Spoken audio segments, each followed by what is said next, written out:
Salut à tous mes chers amis, c'est Céla sur Mythologie Astrale, sur le podcast de Céla. D'ailleurs, il y a sûrement eu du mouvement en termes de branding et de positionnement. Ne vous étonnez pas, nouvelle année, nouveau mois, I guess. Voilà, ne soyez pas choqués si vous voyez des trucs qui changent. Je suis toujours la même personne, je n'ai pas été cloné, je ne suis pas suicidaire. Voilà, j'ai juste changé de prénom. Au bout de 4 ans. Voilà, donc pas de panique, tout va bien se passer.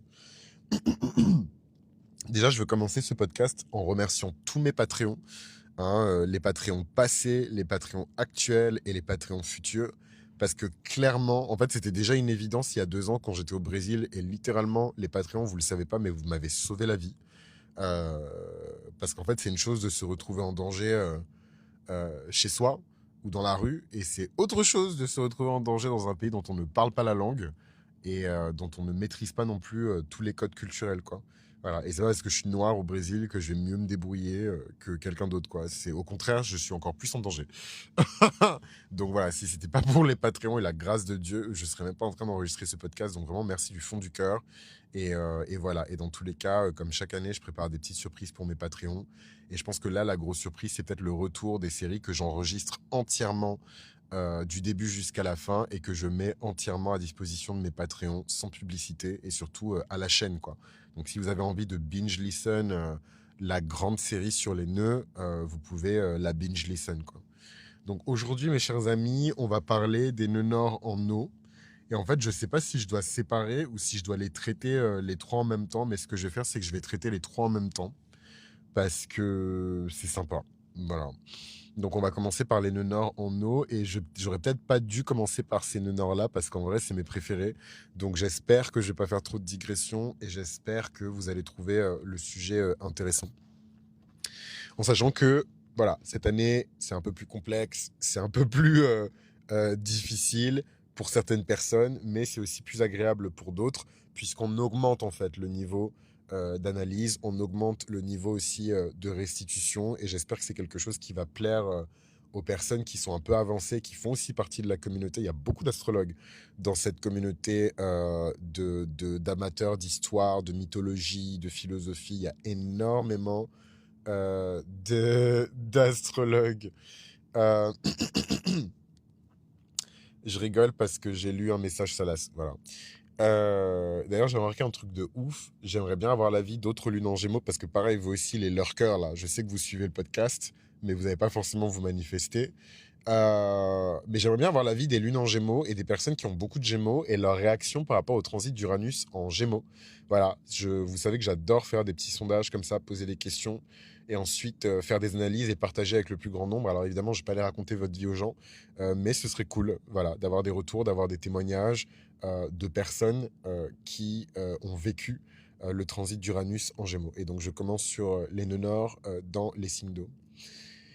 Les nœuds nord dans les signes de manière générale, déjà commençons par la base, parce qu'en vrai je pars du principe que tout le monde écoute le podcast depuis la même durée, c'est-à-dire 4 ans, alors qu'en fait non, il y a des gens qui viennent juste d'arriver. Alors ben moi c'est là, je suis astrologue archétypal, je me base notamment sur l'école de Ren Butler et de Richard Tarnas et de James Hillman évidemment.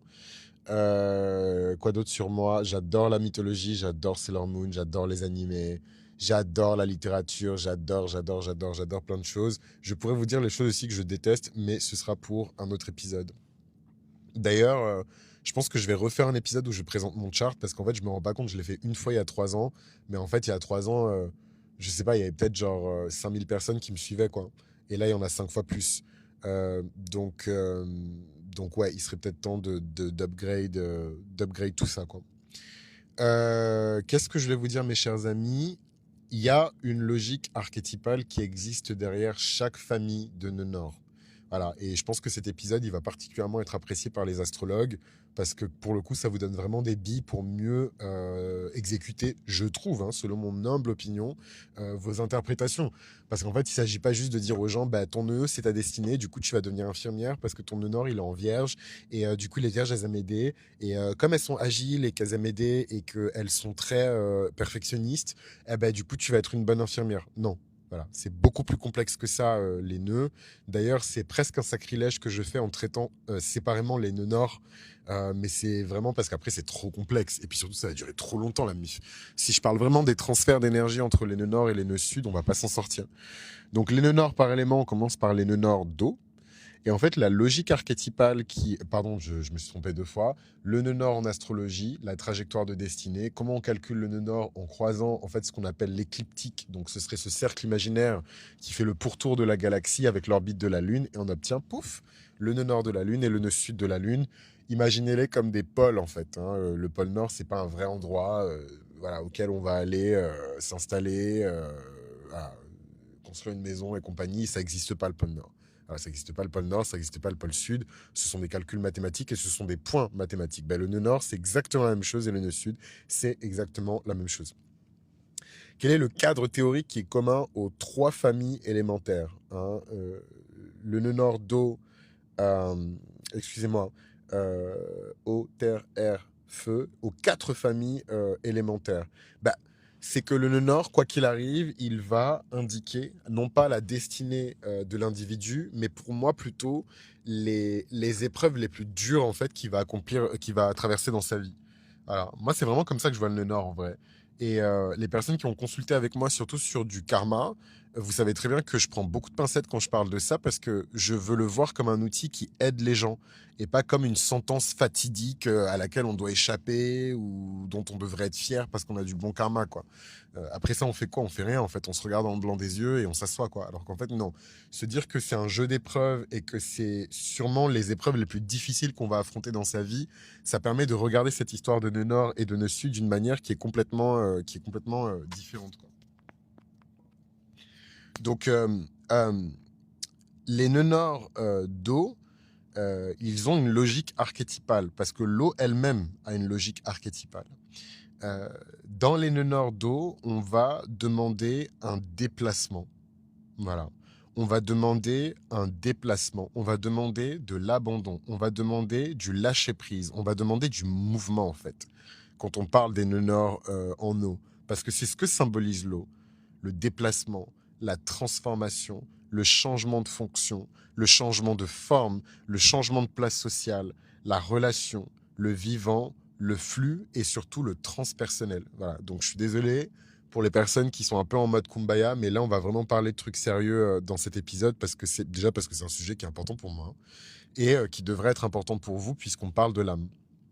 Dans la logique de James Hillman, qui est un de mes sensei, les nœuds nord d'eau, c'est la perte de la personnalité sociale au profit de la personnalité de l'âme, en fait, hein. L'âme, c'est pas juste une boule de feu voilà, qui se trouve dans votre bas dos ou bas-ventre. Voilà, l'âme, elle a une personnalité, elle a une texture, elle a une couleur, elle a une senteur, voilà, c'est beaucoup plus que ça, l'âme de quelqu'un. Et c'est bien pour ça d'ailleurs que tous ces démons et toutes ces entités veulent les âmes humaines, hein. C'est qu'il y a vraiment quelque chose de goûtu et de génial dans l'âme d'un être humain, en fait. Richard Tarnas, qui est beaucoup plus du côté historique, philosophique, politique, lui va plutôt dire que le nœud nord dans un signe d'eau, ça va marquer en fait une crise entre l'ego historique. Oui, parce que c'est Richard Tarnas. Donc pour lui, c'est pas forcément l'individu qui est concerné, c'est le collectif. En fait, lui, il est vachement dans l'astrologie mondiale. Et en fait, pour lui, c'est vraiment le collectif. Et d'ailleurs, en vrai, quand vous écoutez ce que je dis et que vous écoutez le podcast, je parle beaucoup, évidemment, des individus. Je parle beaucoup de moi aussi. Mais je parle encore plus du collectif. Parce qu'en fait, le collectif, pour moi, est plus important que l'individu. En fait, l'individu, l'individuation et l'individuel, ce sont des illusions, hein. Voilà, c'est des illusions qui font du bien à plein de gens parce que ça les rassure, mais en fait, ce sont des illusions. On n'existe que collectivement.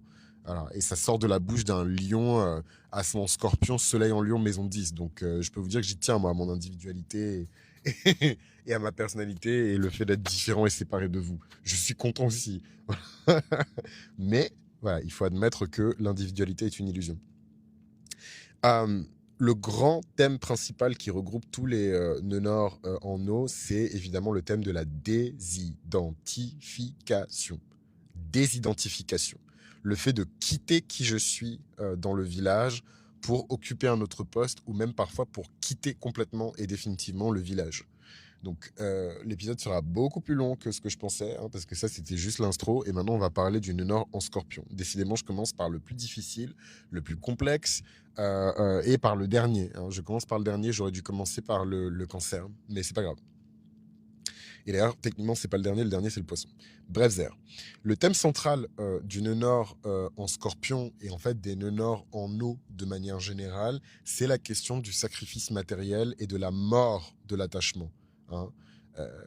On ne parle pas de détachement ou de commencer à apprendre comment se détacher. Quand on a un nœud nord en scorpion, il faut tuer l'attachement. Voilà. Donc ça fait mal. Là, je vais avoir tous les woke et tout qui vont me dire que non, blablabla, machin. Voilà, là, on n'est pas sur Twitter, on n'est pas sur les réseaux sociaux, on est vraiment en mode discussion spirituelle. Et en fait, le nœud nord en scorpion, vous faites ce que vous voulez après, mais le but, c'est vraiment de tuer l'attachement. Alors, c'est fort de dire tuer l'attachement, mais grosso modo, de vraiment prendre l'attachement comme si c'était un objet et de le prendre dans sa main et de le contempler et de le retourner dans tous les sens et vraiment de l'observer avec énormément d'opinion, d'esprit critique et de recul. Voilà. Et en fait, de le lâcher finalement, hein, de ne pas chercher à le réassembler dans notre vie ou lui donner une meilleure place. Il faut juste s'en débarrasser complètement. Voilà. Et ça, c'est le plus dur, surtout pour des personnes qui ont leur nœud sud en taureau. Parce que le nœud sud en taureau, c'est l'extrême inverse de ça. Le nœud sud en taureau, c'est un nœud sud de conservation. Hein, le taureau tout court, en fait, c'est un symbole de conservation. D'ailleurs, c'est l'un des plus puissants symboles de conservation. C'est pour ça que vous verrez que tout ce qui est l'apanage du taureau n'est jamais très éloigné de pensées qui sont considérées comme, voilà, il faut parler français, conservatrices, libérales, peut-être pas tant que ça, hein, en tout cas pas, comment dirais-je, culturellement. C'est le signe du patrimoine, de la conservation, c'est le signe des musées, c'est le signe des maisons de famille, c'est le signe de l'héritage, l'action même de préparer un capital qui va traverser les générations et le temps pour pouvoir atteindre une autre personne, c'est clairement l'énergie du taureau. Donc voilà, que ce soit en nœud sud ou en nœud nord, le taureau, c'est à ça qu'il sert. Et bien en fait, le scorpion, il vient lui dire, mon chéri, ça fait 2 vies en fait qu'on s'accroche à cette nana, it's time to let go. Ça fait 3 incarnations qu'on veut absolument devenir riche parce qu'on pense que ça va nous rendre complets et que ça va satisfaire notre âme. Ok, mais en fait, il serait peut-être temps de lâcher prise, en fait. C'est pas forcément l'argent qui va nous apporter ce bonheur. Et en fait, j'ai presque l'impression que le nœud nord en scorpion, c'est... Vous voyez le treadmill, les tapis roulants et tout dans les salles de sport. En fait, j'ai l'impression que si les nœuds nord, ce sont des tapis roulants, quand Dieu nous met sur le tapis roulant du nœud nord en scorpion, c'est celui qui va le plus vite en vrai. C'est marrant parce que le scorpion, c'est un signe fixe féminin d'eau, mais je trouve que c'est le plus violent. Et c'est celui qui donne les conséquences et les répercussions les plus violentes aussi quand il est mal géré, je trouve. Après, forcément, je suis biaisé. Moi-même, mon nœud sud, il est en taureau. Donc, mais comme l'axe scorpion-taureau, c'est un axe de destruction et d'accumulation, hein, de gains et de pertes, je trouve que dans ce monde capitaliste qui ne tourne qu'autour du matérialisme et de l'argent, c'est l'axe le plus violent. Voilà. En sachant que le nœud sud en taureau, c'est aussi une dimension d'identité, quoi. Le nœud nord en scorpion, sur l'axe taureau-scorpion, il présente un thème central qui est celui du sacrifice matériel et de la mort de l'attachement. Ce nœud nord en scorpion, il va nous demander plusieurs choses. Il va nous demander l'abandon, il va nous demander la sécurité matérielle, il va nous demander, il va nous demander d'abandonner la sécurité matérielle, d'abandonner la possession, d'abandonner le contrôle par l'avoir, hein, et ça, vraiment, ça concerne beaucoup plus de gens que ce que vous pensez. Hein, il y a plein de femmes, par exemple, qui ont des comportements qu'elles ne se permettraient pas d'avoir si elles n'étaient pas liées par un contrat, hein, parce que le mariage, c'est un contrat, à un mec. Voilà. Pareil pour les gars. Hein, on dit souvent qu'il y a un changement de comportement entre avant le mariage et après le mariage. Ben, c'est la même chose. Voilà. Quand on sait que on contrôle quelqu'un par l'avoir, que ce soit par un contrat, par des moyens légaux, pas forcément par l'argent, mais là, je vous invite à faire preuve de créativité et d'imaginaire et d'imagination. Mais voilà, hein, tous ces hommes qui ont beaucoup d'argent et qui pensent qu'ils peuvent faire ce qu'ils veulent avec le corps ou même l'esprit, hein, d'autres personnes, pas que des femmes, c'est le contrôle par l'avoir. Et donc ça, c'est une émanation d'un nœud sud en taureau, grave. Et aussi la question de la stabilité corporelle et de la stabilité sensuelle. Et ça, je vous avoue que rien que d'en parler, j'ai des frissons parce que je pense que c'est, je pense que c'est l'un des sujets, moi en tout cas personnellement avec mon nœud sud, avec lequel je struggle le plus, quoi. Cette peur, déjà la peur de changer, l'impression qu'on se trahit en fait soi-même si on change, hein, s'accrocher éperdument à des valeurs en pensant que c'est notre identité, etc. Et c'est vrai que c'est dur, hein, moi je vais pas vous mentir, hein. Et les personnes qui sont scorpioniques ou plutoniennes qui écoutent le podcast, vous allez réagir direct, mais euh, parfois on se transforme tellement qu'on oublie qui on est. Et moi c'est un truc qui me fait peur, en tout cas qui me faisait peur. Parce qu'en vrai, on ne peut pas oublier réellement qui on est, hein, mais c'est un truc qui me faisait vachement peur. L'archétype principal du Nord en scorpion, c'est l'archétype du mystique, du grand sacrificateur et du transformateur par la crise, hein. Donc c'est la personne qui se trouvait au bon endroit, au bon moment quand il y a eu un cataclysme, une catastrophe, un problème et qui va pouvoir bénéficier et vraiment cash in sur tout ce qui s'est passé. Ça aussi, c'est le nœud nord en scorpion. Mais vous vous doutez bien que si cette personne-là, elle s'accroche à une version d'elle qui est déjà périmée, hein, elle s'accroche à des valeurs ou à des gens qui sont eux-mêmes périmés, vous vous doutez bien que s'il y a une crise et qu'il y a une opportunité qui se présente, c'est clairement pas cette personne-là qui va la saisir. Parce qu'elle sera tellement occupée à s'occuper des choses, excusez-moi, elle sera tellement occupée à préserver des choses qu'elle a déjà, qu'elle va complètement négliger le fait d'ouvrir les yeux sur des choses qu'elle n'a pas en fait. C'est un truc de malade. Et c'est violent et c'est profond ce nœud nord en scorpion, hein. Parce qu'en gros, ce que ça nous dit, c'est que on pense qu'on a tout, on pense qu'on est riche, alors qu'en fait, on n'a rien et surtout, on est pauvre. Les choses dont on a vraiment besoin de base, on ne les a pas. Il y a beaucoup de gens qui n'ont pas la paix intérieure. Il y a beaucoup de gens qui n'ont pas de joie. Il y a beaucoup de personnes qui n'ont pas d'espoir. Il y a beaucoup de personnes qui n'ont pas d'endurance. Il y a beaucoup de personnes qui n'ont pas de valeur. Il y a beaucoup de personnes qui n'ont pas un socle spirituel solide. Voilà. Et ça, en fait, c'est vraiment des trucs, là, je vous parle comme ça, vraiment vrai, vrai, parce que, man, je suis passé au fourneau. Ah ouais, moi j'ai traversé, j'ai traversé les tranchées pour vous dire tout ça, pour revenir avec l'élixir au village de mythologie astrale. Mais voilà, j'ai pas envie de trop passer du temps dessus parce qu'en vrai, bah, déjà, un, l'heure tourne et je vais devoir retourner taffer. Et deux, c'est un sujet trop complexe, le nœud nord en scorpion. Mais en tout cas, à qui je peux penser de connu qui a un nœud nord en scorpion? Bah, déjà moi-même, hein, parce que quand même, vous êtes pas mal, hein, vous êtes quand même presque quoi, 60 000 si on compte et je comptabilise même pas les auditeurs de Spotify, Deezer, etc., qui continuent à streamer le podcast, c'est beaucoup de monde. Donc j'estime que je suis connu. Alors peut-être pas comme Britney Spears, mais il y a quelques personnes dans ce monde qui me connaissent. Donc on va dire que c'était moi l'exemple pour le nœud nord en scorpion. Et pour les deux autres nœuds nord, je vais bifurquer direct sur des exemples de célébrités parce qu'elles vont vraiment me permettre d'articuler mon point. Donc on va commencer par le nœud nord en cancer. Et c'est vrai que le nœud nord en cancer, je peux pas m'empêcher de penser à toutes ces nanas là de la génération de Britney Spears. Donc c'est des nanas qui sont nées fin 70, début 80. Donc en vrai, légèrement plus âgées, mais c'est presque, pardon, légèrement plus jeunes, mais c'est presque la génération de ma mère. Et en fait, le truc, c'est que ce nœud nord en cancer, Britney Spears, Christina Aguilera, Beyoncé, Nicki Minaj, qui d'autre encore de cette génération? Moi, je connais pas toute leur âge, mais je pense que voilà, les Nelly Furtado, Nicole Scherzinger des Pussycat Dolls, voilà, ces nanas un peu bossy, qui ont un peu sacrifié, on va dire, leur vie pour leur carrière et qui ont peut-être aujourd'hui, n'importe quoi, et qui ont peut-être aujourd'hui un peu de mal à lever le pied en fait. Voilà.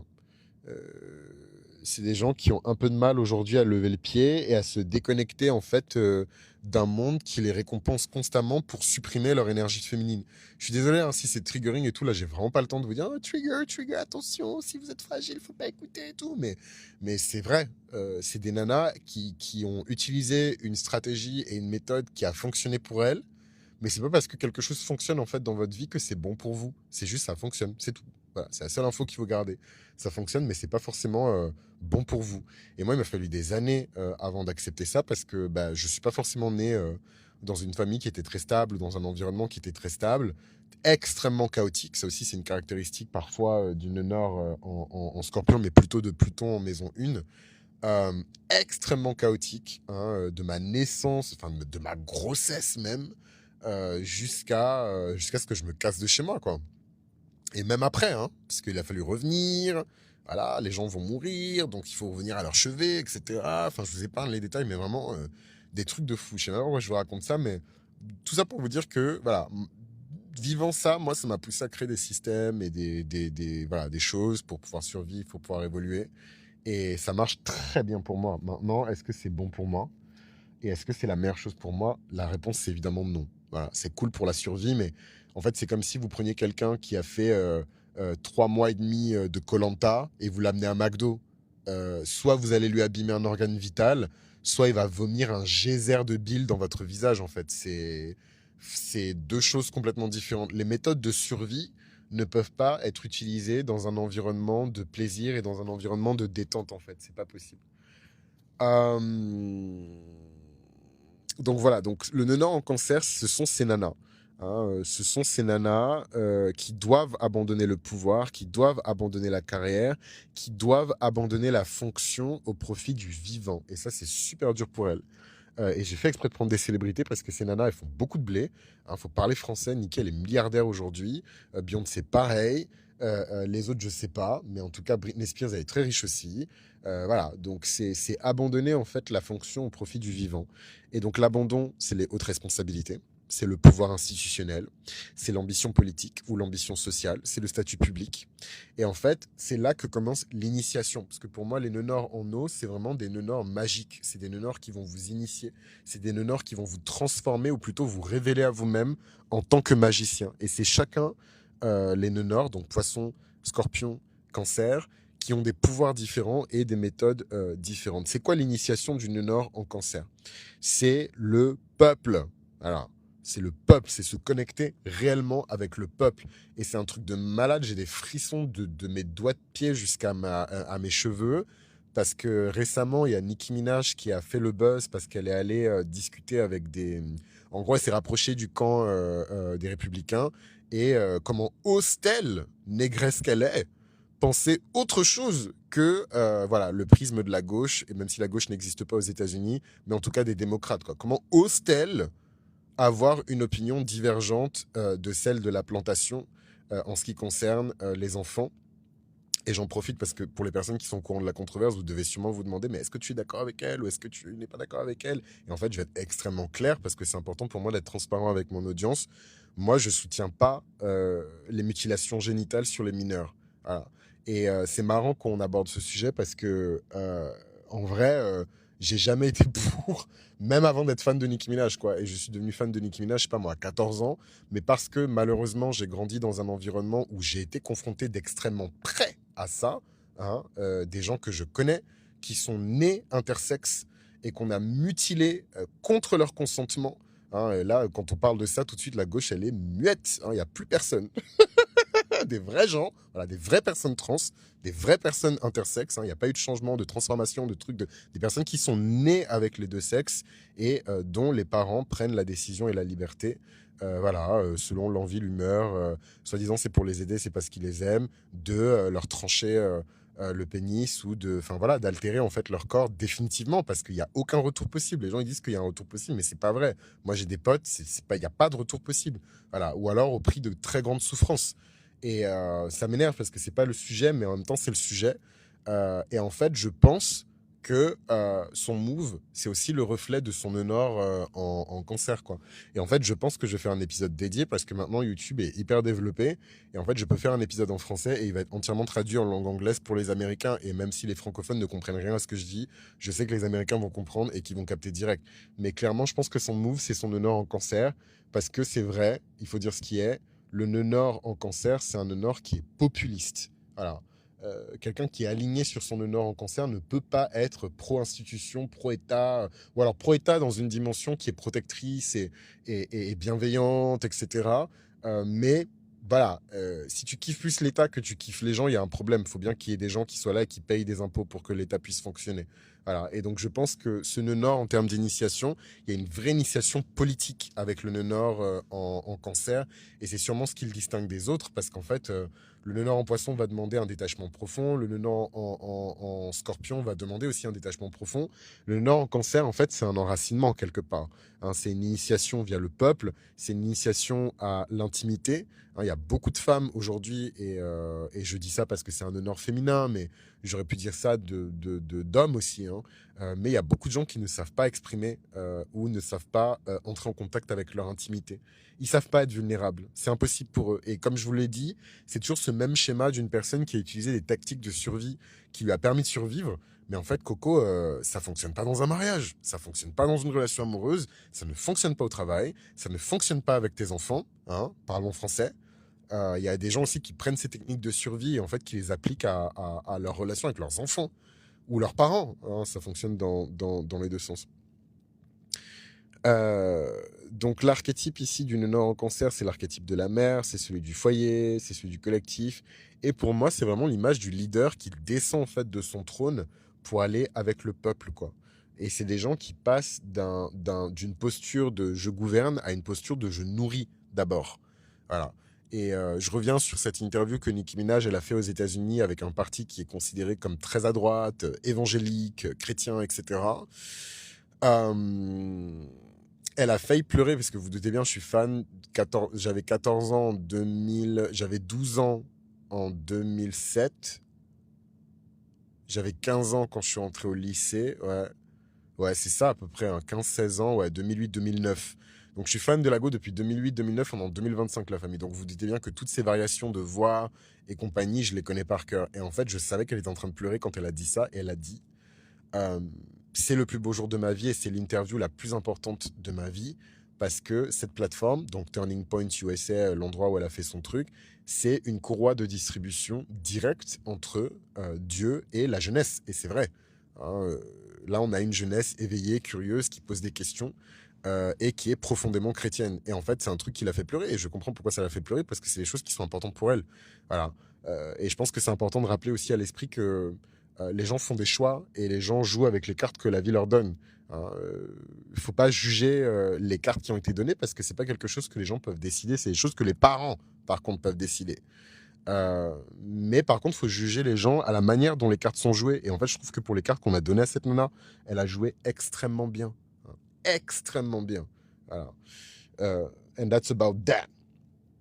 Et donc, si je dois revenir un peu sur le nœud nord Putain, j'espère, j'ai rien oublié sur le nœud nord en cancer, mais je pense que j'ai dit ce que je voulais dire. Et je suis content d'avoir pu aborder la dimension politique parce que c'est vrai, le cancer est un signe politique. Hein, De Gaulle est cancer, tellement de gens qui ont eu un rôle mais capital dans l'histoire de leur pays portent en eux l'énergie du cancer. C'est des nationalistes, c'est des patriotes, c'est des gens qui aiment la terre, qui aiment leur région natale, qui aiment leurs parents, qui aiment leurs grands-parents, qui aiment leurs vergers, qui aiment la nature. Enfin voilà quoi, c'est vraiment, pour moi c'est l'un des plus beaux signes qui existent, le cancer, et je suis même pas cancer. Le nœud nord en poisson. Le nœud nord en poisson, je suis deg parce que faut bientôt que j'y retourne, il reste 7 minutes. Mais le nœud nord en poisson, c'est le plus beau des nœuds nord. Voilà. Si le cancer, c'est le plus beau des signes, le nœud nord en poisson, c'est le plus beau des nœuds nord. Parce que moi, je vois d'un point de vue théorique un peu les nœuds nord comme des étoiles filantes, en fait. Voilà. Souvent, quand je parle du nœud nord, je dis jamais ah ben ça, c'est ton destin. Non, je dis ça, c'est ta trajectoire de destinée. Et tu choisis si tu veux de prendre ce chemin ou pas. Voilà. Ou de prendre un chemin qui est détourné. Tous les nœuds nord ne s'expriment pas de la même manière. Et en fait, je trouve que le nœud nord en poisson, c'est le retour vers Dieu. C'est l'étoile filante qui retourne vers l'étoile première, j'ai envie de dire. Et c'est le plus beau. En ça, c'est clairement le plus beau. Mais elle demande les sacrifices les plus lourds. Et c'est logique. Le poisson vierge, c'est le dernier axe. Donc c'est logique que ce soit l'axe le plus difficile, quoi. Donc le nœud nord en poisson, il demande d'abandonner l'ego fonctionnel et de réhabiliter l'ego divin. Et je trouve ça méga intéressant parce que du coup, ça met en avant le fait qu'il y ait deux égos différents et que ce soit pas juste un. Euh, L'abandon qu'on va nous demander, le sacrifice qu'on va nous demander par rapport au nœud nord en poisson, c'est abandonner son rôle social. hein, et vous verrez, c'est souvent des gens très jeunes qui accèdent à des positions et des postes sociaux qui sont très prisés. Voilà. Et en fait, on va leur demander d'abandonner ça, abandonner l'utilité qui est mesurable. Du coup, ce que la personne va accomplir, elle ne pourra plus le quantifier, elle ne pourra plus le mesurer. J'ai envie de pleurer en disant ça parce que c'est littéralement l'histoire de mon Saturne en poisson. Mais du coup, merci, je comprends mieux. Abandonner l'utilité mesurable, abandonner aussi l'identité professionnelle. Ça, je pense, c'est le truc sur lequel je pourrais pas. Mais bon, finalement, je l'ai fait, hein, puisque c'était pas du tout le métier que j'étais censé avoir. Astrologue. Enfin, perso, je suis pas allé en école de commerce pour devenir astrologue, quoi. Et pourtant, me voici. Abandonner aussi le contrôle moral et abandonner, et ça c'est le plus dur, je pense, pour les personnes qui ont leur nœud sud en vierge, abandonner la rationalisation. Hein, en fait, la rationalisation, quelque part, c'est un mécanisme qui a de la valeur qu'en Occident. Hein. Quand on regarde bien, il n'y a personne dans la jungle amazonienne, il n'y a personne chez les indigènes de je ne sais quel pays, il n'y a personne en Afrique de l'Ouest, il n'y a personne en Amérique latine. Bon, pas dans les grandes villes parce qu'il ne faut pas déconner, mais voilà, tout ce qui est proche de la terre, de la nature, de la vie et de Dieu, il n'y a personne qui va vous dire que le mécanisme de rationalisation, c'est quelque chose de positif. Il n'y a qu'en Occident, et spécifiquement à Londres, à Paris, à Berlin, à Rome, et encore Rome, ça va. Voilà, bref, vous avez capté dans les grandes capitales mondiales capitalistes, il y a beaucoup de cap. Voilà, dans les grandes capitales mondiales capitalistes, cap, la rationalisation, c'est... Enfin, vraiment, on va vous voir comme quelqu'un d'intelligent parce que vous rationalisez, ce qui est complètement débile, puisque beaucoup de choses qui sont importantes dans la vie, comme les émotions, parmi ces émotions, l'affection, l'amour, la curiosité qu'on ne peut pas rationaliser en fait. Tu es curieux parce que tu es curieux. En fait, la chose qui est en face de toi, elle éveille ta curiosité. Mais c'est quoi en fait la rationalité dans ça? Je vous dis ça, j'ai ma lune en gémeaux, je rationalise tout. Je rationalise l'amour, je rationalise la mort, je rationalise la vie, je rationalise tout. Mais c'est trop important pour moi de m'exprimer comme ça parce que du coup, moi, ça me permet de mettre le doigt sur ce qui cloche et vous aider peut-être à potentiellement dépasser des blocages parce qu'en vrai ça nous bloque ces trucs-là, hein. C'est pas les gens ils pensent que c'est cadeau et tout mais ça nous bloque, ça nous condamne, ça nous enchaîne et ça nous tire vers le bas quoi.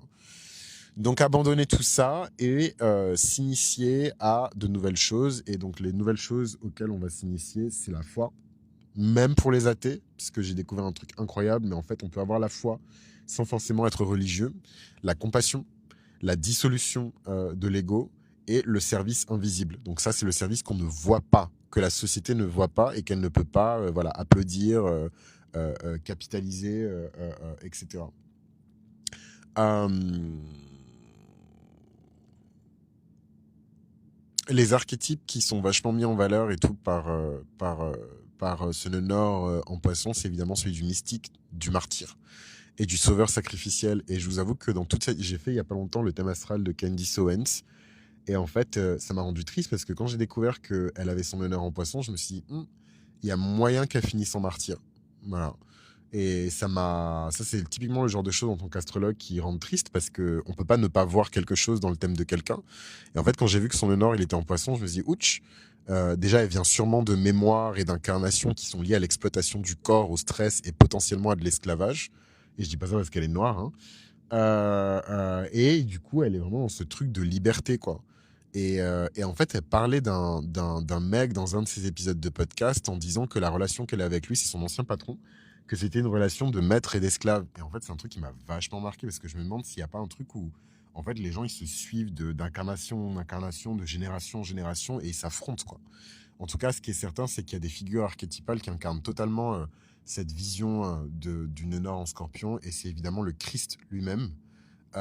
J'aime beaucoup aussi la figure de Prince, ça va peut-être vous choquer, mais Prince, il incarne totalement la dissolution de l'ego pop dans une quête spirituelle supérieure. Prince, il avait une musique et un positionnement qui était extrêmement spirituel. Kurt Cobain et son incapacité en fait à soutenir la personne sociale et une fuite en fait dans l'océan psychique de la créativité et de la musique et plein d'autres figures qui sont voilà, tout aussi admirables les unes que les autres. Donc en conclusion, le nœud nord en poisson, c'est un nœud nord qui est mystique, qui est magique, qui est d'initiation, mais en même temps un nœud nord d'abandon. Et si on est capable de faire les sacrifices nécessaires, on peut vraiment jouir d'une perception de la réalité et d'une connexion en fait avec l'univers tout entier et avec le divin qui est juste incroyable. Voilà. Donc, si vous avez des questions par rapport à ce sujet, si vous avez kiffé, n'hésitez pas à laisser des commentaires, n'hésitez pas à vous abonner.